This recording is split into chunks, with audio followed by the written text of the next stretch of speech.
Hello दोस्तों, agriculture coaching Bareilly में आपका स्वागत है। आज हम नई वीडियो लेकर आए हैं। कल 45 क्वेश्चन हुए थे, आज आगे की शुरू करते हैं। तो ये वीडियो आपके लिए GT, TGT, PGT, LT grade, AFO, all other competition exam के लिए महत्वपूर्ण है। तो वीडियो शुरू करते हैं। किस फसल में नील हरित काई का प्रयोग जैव उर्वरक के रूप में होता है? तो ये आपका धान में। मक्का का बॉटनिकल नेम जियामेज। धान का ओराइजा सटाइवा। आलू का सोलेनम ट्यूबरोसम। गन्ना का सैकेरम ऑफिसिनेरम। तो इसको होगा धान ऑप्शन होगा 46 का 2। क्वेश्चन नंबर अगला, धान में खैरा रोग किसकी कमी से होता है? तो यह आपका जिंक की कमी से होता है।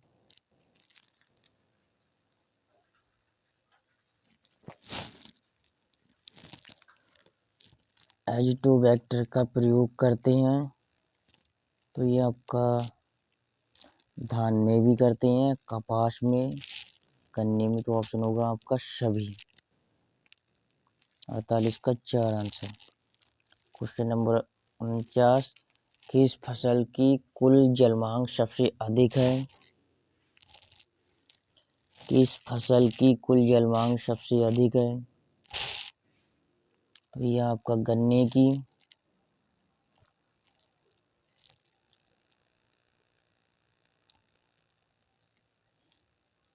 धान का बता ही दिया था, बॉटनिकल नेम। आलू का बता दिया।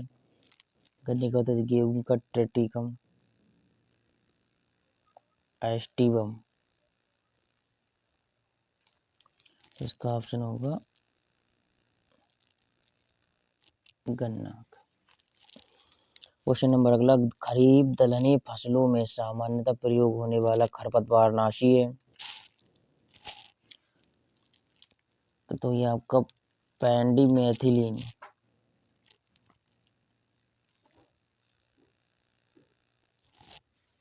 गेहूं की फसल को 115 किलोग्राम नाइट्रोजन देने के लिए यूरिया की कितनी मात्रा की आवश्यकता होगी? 115 किलोग्राम नाइट्रोजन देने के लिए यूरिया की मात्रा कितनी होगी? तो ये आपकी होगी 250 किलोग्राम। क्वेश्चन नंबर अगला, सेलिंग किससे संबंधित है?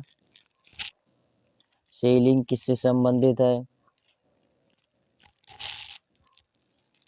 सेलिंग आपका मक्का से संबंधित है।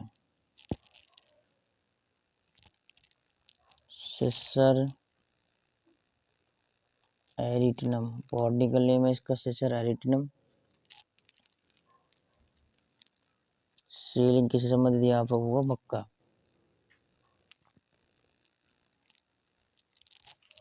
क्वेश्चन नंबर नेक्स्ट, निम्न में से कौन पौधों का सूक्ष्म पोषक तत्व है? सूक्ष्म पोषक तत्व तो यह आपका जिंक हो गया। क्वेश्चन नंबर अगला, 1 हेक्टेयर प्याज की बुवाई के लिए कितने बीज की आवश्यकता होती है? 1 हेक्टेयर प्याज की बुवाई के लिए कितने बीज की आवश्यकता होती है? तो 8 से 10 किलोग्राम।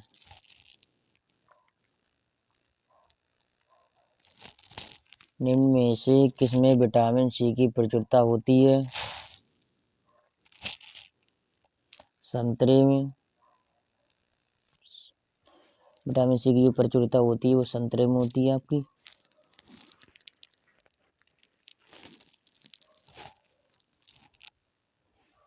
आम का बॉटनिकल नेम मैगीफेरा इंडिका।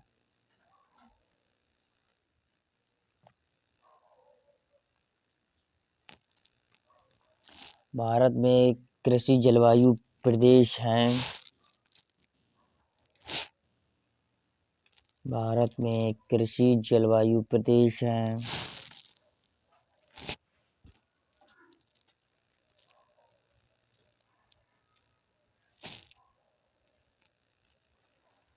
ये आपके 15 हैं।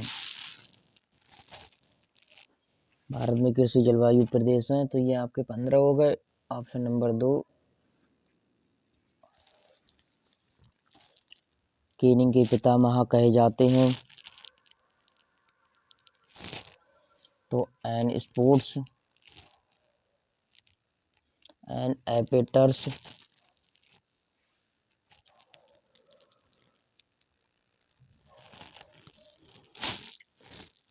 क्वेश्चन नंबर अगला, सस्य वैज्ञानिकों का कर्तव्य नहीं होता है। सस्य वैज्ञानिकों का कर्तव्य नहीं होता है, तो ये आपका आंसर होगा विभिन्न वैज्ञानिकों भी समन्वय करना।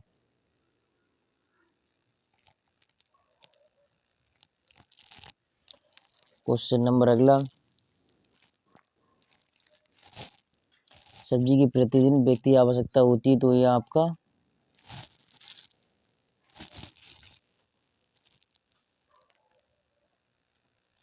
300 ग्राम।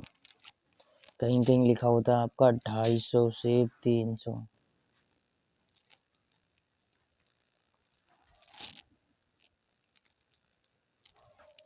उत्तर भारत में गन्ने की फसल के संतुलित उर्वरक है,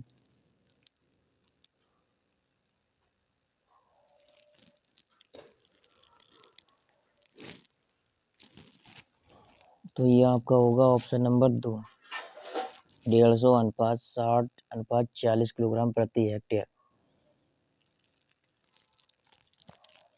अरहर की फसल में दाना तथा भूसा का अनुपात होता है,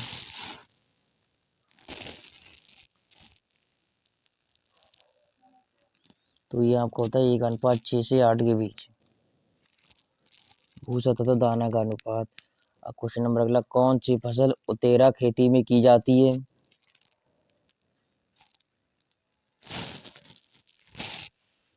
तो ये आपकी मसूर की जाती है। सोयाबीन का पौधे का नेम है ग्लाइसिन मैक्स, मटर का पाइसम सटाइवम,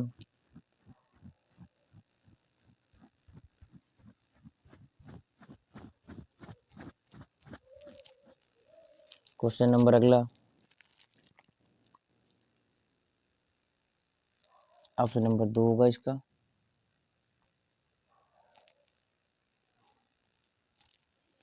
क्वेश्चन नंबर अगला, भारत में कुल गाय की संख्या कितनी है?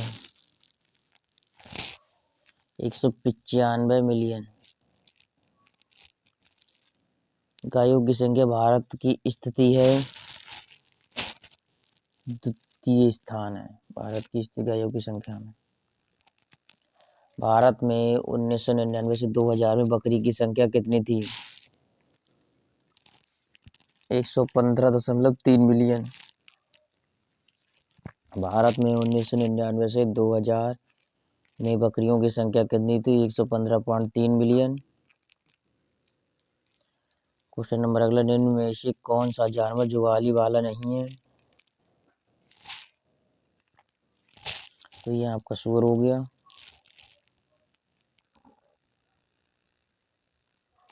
DDT है,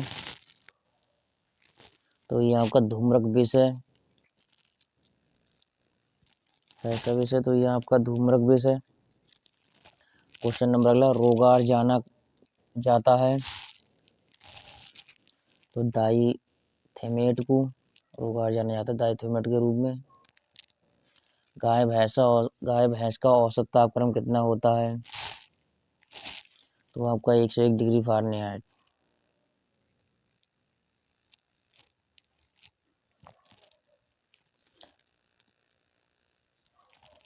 क्वेश्चन नंबर अगला, कौन शस्य विज्ञान का मूलभूत सिद्धांत नहीं है? तो ये आपका होगा कृषि हेतु पशुओं का प्रबंध करना। Option number 4। अगला क्वेश्चन, विश्व मौसम संगठन की स्थापना कहाँ और कब की गई? तो ये आपकी जिनेवा में की गई 1978 में।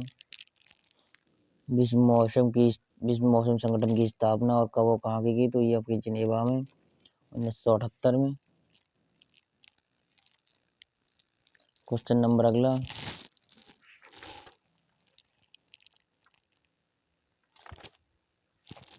वायु दाब का प्रभावी कारक नहीं है तो ये आपका मृदा क्षरण। क्वेश्चन नंबर अगला, निम्न में से कौन असत्य है? निम्न में से कौन असत्य है? एक्स किरण ये भी आपका सही है। दृश्य प्रकाश किरण ये भी आपका सही है। अवरक्त किरण ये भी आपका सही, ऊर्जा का 50। पराबैंगनी किरण ये आपका सही नहीं है। तो पूछा है कौन सा असत्य, तो आपका ये होगा चौथा। क्वेश्चन नंबर अगला, सूची फर्स्ट का सूची सेकंड से मिलान कीजिए।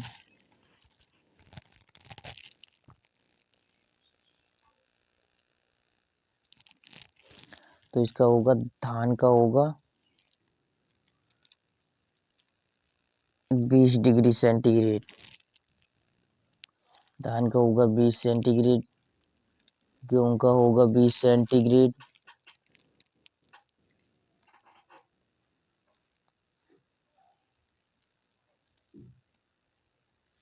मक्का का होगा 20 डिग्री सेंटीग्रेड। मूंगफली का होगा 20 सेंटीग्रेड। यह ऑप्शन होगा आपका सेकंड।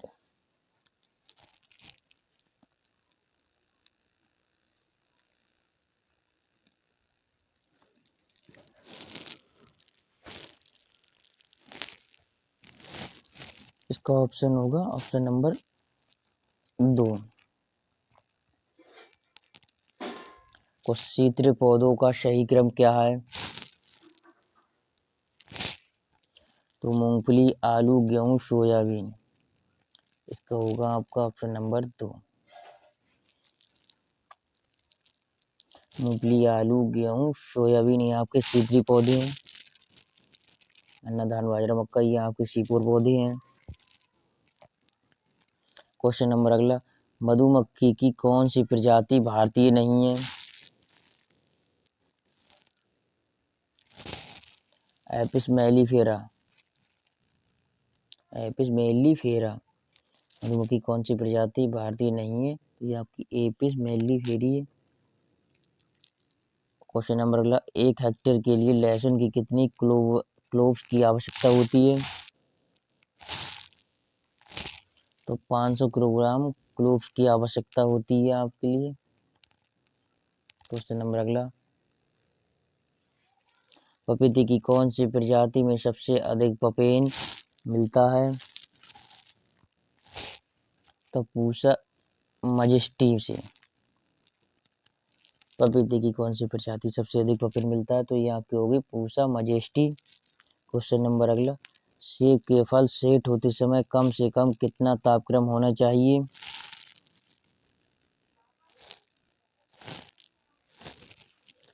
8 डिग्री सेंटीग्रेड से 10 डिग्री सेंटीग्रेड।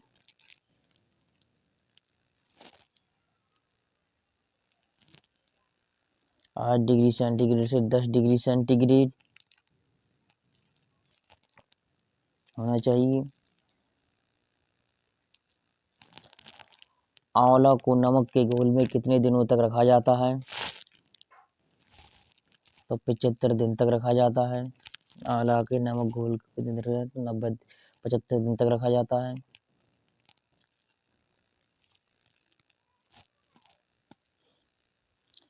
क्वेश्चन नंबर 81, वाष्पीकरण का माप किस यंत्र से करते हैं?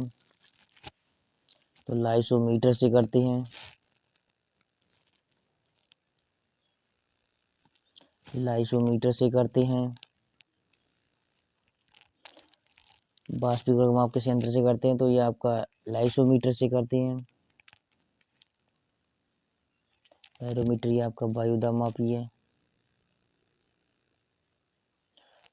क्वेश्चन 82, शनई एवं ढैंचा की हरी खाद से कितने कुंतल जैव पदार्थ प्रति हेक्टेयर प्राप्त होती है?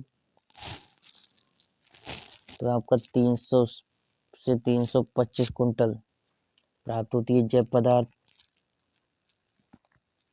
क्वेश्चन नंबर 83, निम्न में चारे में कौन सबसे अधिक पाचक प्रोटीन होती है? तो ये आपकी बरसीम। तो चारे में सबसे अधिक पाचक प्रोटीन होती है तो बरसीम। बरसीम का आपका नाम है ट्राइफोलियम अलेक्जेंड्रम। रबी की फसल है, सर्दियों में बोई जाती है। बरसीम का खरपतवार कांचनी है।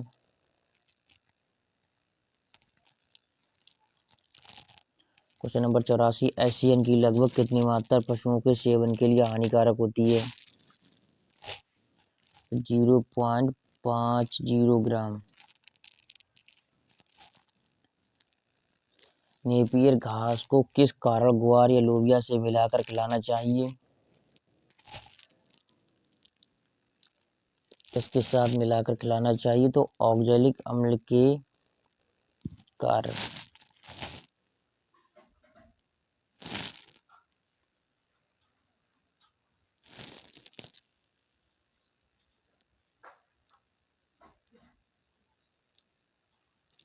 ऑक्जेलिक अम्ल के कारण लोबिया के साथ नेपियर घास जो आपकी वो किस कारण ग्वार या लोबिया के साथ मिलाकर खिलाना चाहिए? तो इसमें आपको नेपियर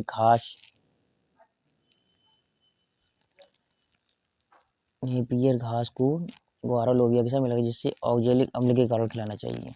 ऑप्शन नंबर आपका 2। क्वेश्चन नंबर 86, हाथी घास की कौन सी प्रजाति बहुवर्षीय है? तो NB21। हाथी घास की कौन सी प्रजाति बहुवर्षीय? तो NB21। लोबिया किस चारे की प्रजाति नहीं है?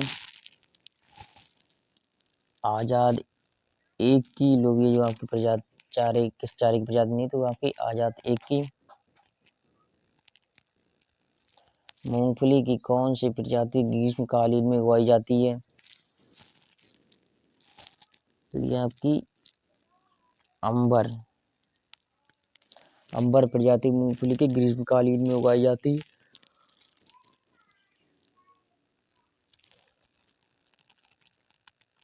इनमें से कौन सुमेलित नहीं है?